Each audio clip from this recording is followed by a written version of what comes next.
Have you ever looked at a law and thought, wait, what?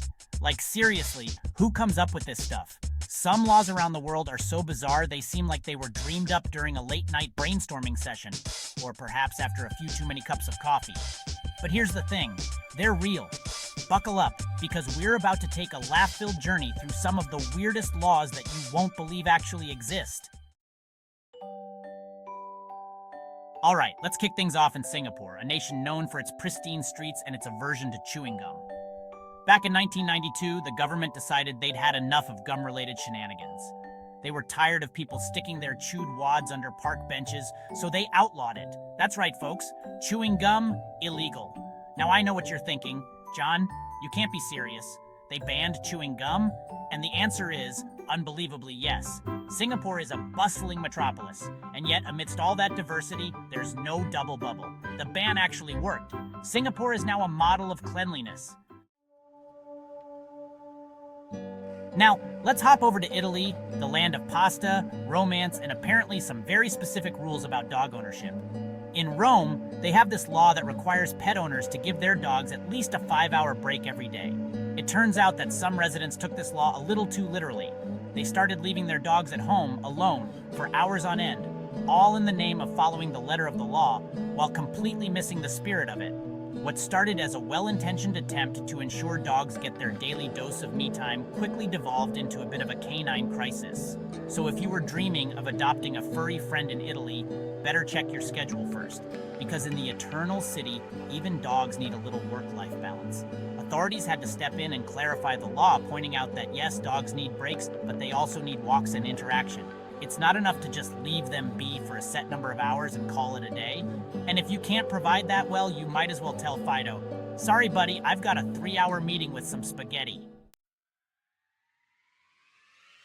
Now let's waltz our way over to Japan, a country known for its vibrant culture, technological prowess, and apparently a deep-seated fear of after-hours dance parties.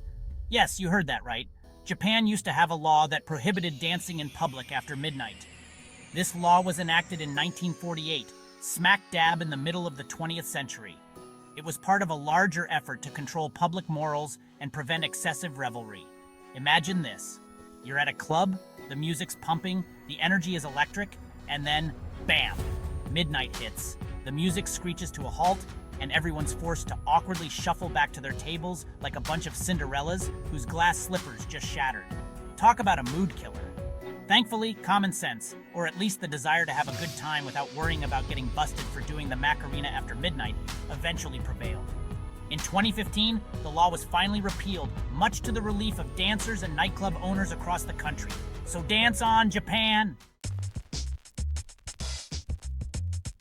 Chapter 4. Going bananas down under Australia's curious case of the 50 kilograms banana limit. That's right, folks. In the land of Oz, there's a law on the books that states in no uncertain terms that you can't own more than 50 kilograms of bananas at any given time. That's roughly 110 pounds of potassium-packed goodness. Now I know what you're thinking. John, is this a joke? Did a kangaroo break into Parliament and write this law on a typewriter? And the answer, my friends, is much less amusing.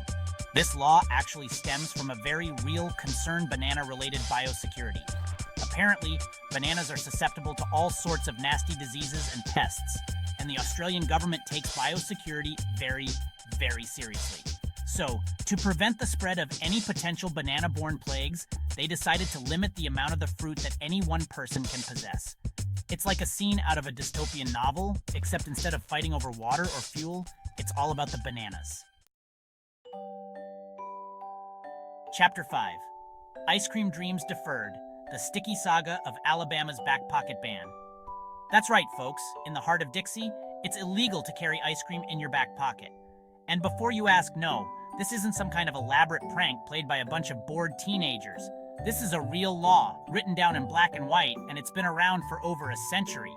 Back in the day, horse theft was a big problem in Alabama, and apparently some crafty criminals figured out that a scoop of ice cream tucked discreetly in a back pocket was the perfect way to lure unsuspecting horses away from their owners.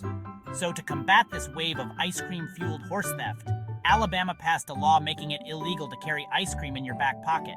And just like that, a crime wave was thwarted, all thanks to a law that sounds like it was dreamt up by a group of sugar-crazed kindergartners.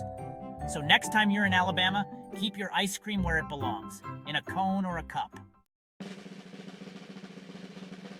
Chapter 6, Llama Drama, Virginia's Unexpected Permit Predicament. In Virginia, if you want to own a llama, and let's be honest, who doesn't, you need a permit.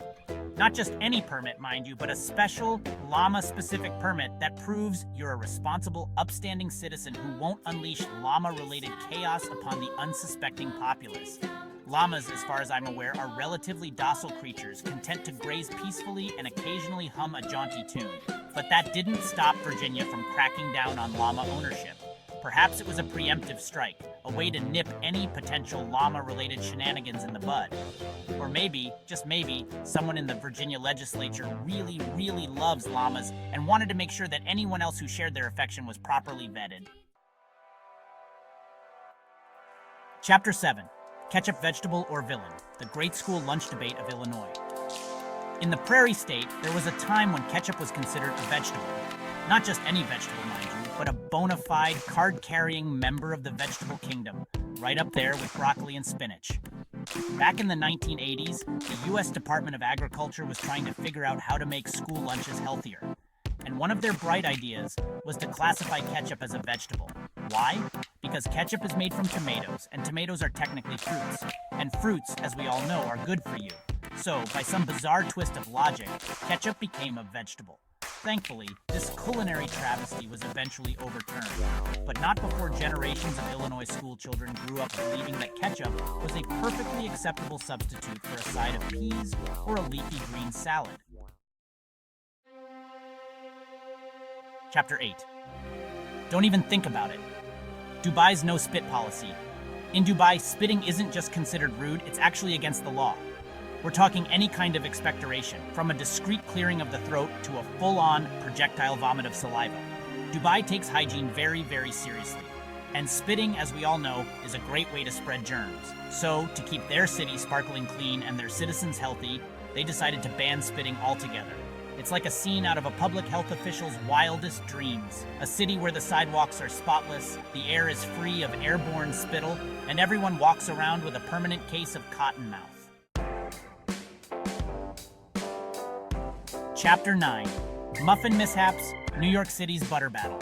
In the city that never sleeps, you can get away with murder, but heaven forbid you try to enjoy a muffin with a pat of butter on top. Back in the 1930s, New York City was in the throes of the Great Depression. Times were tough and people were looking for ways to save a few pennies. Butter was expensive and many couldn't afford it. So New York City made it illegal to sell a muffin with butter on it. People simply bought the butter separately and slathered it on themselves. Vendors found a loophole, selling even more butter.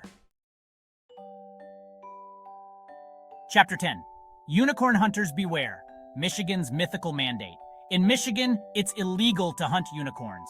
And before you ask, no, this is not a joke. This is a real law, passed by the Michigan legislature and everything. Now, I know what you're thinking. John, unicorns aren't real. They're mythical creatures.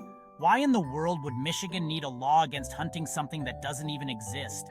It's like passing a law against hunting Bigfoot or the Loch Ness Monster. But here's the thing. Michigan doesn't care if unicorns are real or not. They're taking a hardline stance on this one no unicorn hunting, period. End of story. Perhaps they're worried about the precedent it would set. If people start thinking it's okay to hunt unicorns, what's next? Dragons, griffins, chupacabras? So if you're ever in Michigan and you get the urge to grab your crossbow and head out into the woods in search of a mythical beast, just remember, don't do it. So there you have it, folks. A whirlwind tour of some of the weirdest, wackiest, and most downright bizarre laws from around the world. From Singapore's chewing gum ban to Dubai's no-spitting policy, we've covered it all. And while some of these laws may sound utterly ridiculous, they all reflect unique cultural contexts and quirky attempts to maintain order. So the next time you're tempted to dance in public, smuggle bananas, or carry ice cream in your back pocket, remember that laws can be weird. And sometimes that's what makes the world a more entertaining place. Just remember to keep it legal and have fun with it.